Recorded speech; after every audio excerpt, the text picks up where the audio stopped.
আসসালামু আলাইকুম। আমি নুরুজ্জামান। আমরা আছি কক্সবাজার বেড়াইতে। দেখেন কত বড় একটা জাহাজ।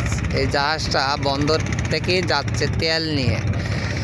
এইরকম জাহাজ থেকে ওই যে ওই পারের দিকটি দেখতেছেন, ওইটা হলো চট্টগ্রাম বিমানবন্দর। আর আমি এই পার থেকে ভিডিও করতেছি, এটা হলো আনোয়ারা, অর্থাৎ আনোয়ারা সার ফ্যাক্টরি। আর এই যে আনোয়ারা চট্টগ্রাম বন্দর, এখানে যে নৌবাহিনীর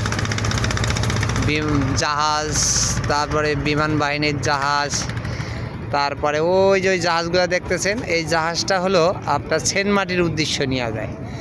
এই যে জাহাজগুলো সেন্ট মার্টির উদ্দেশ্য যায়। তো আমরা আছি হলো যে আনোয়ারা সার ফ্যাক্টরি। এখানে এই যে একটা জাহাজ সার লোড দিতেছে, হয়তো আরেক দেশে যাবে। এটা হলো সার ফ্যাক্টরি। এখানে আমরা আছি আনোয়ারা সার ফ্যাক্টরি বন্দরে, সার লোড দিয়েছে।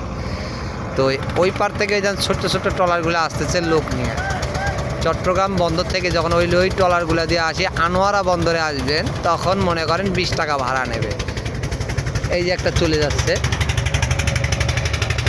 এই যে একটা বাইরে হয়ে গেল, এটাও যাবে ওই চট্টগ্রাম বিমানবন্দরে ওখানে।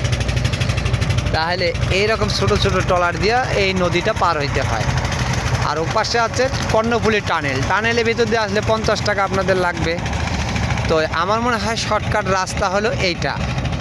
তো আপনাদের যদি ভিডিওটা ভালো লেগে থাকে, তাহলে আপনারা একটু কমেন্ট করে আপনাদের মতামত জানাবেন। ধন্যবাদ।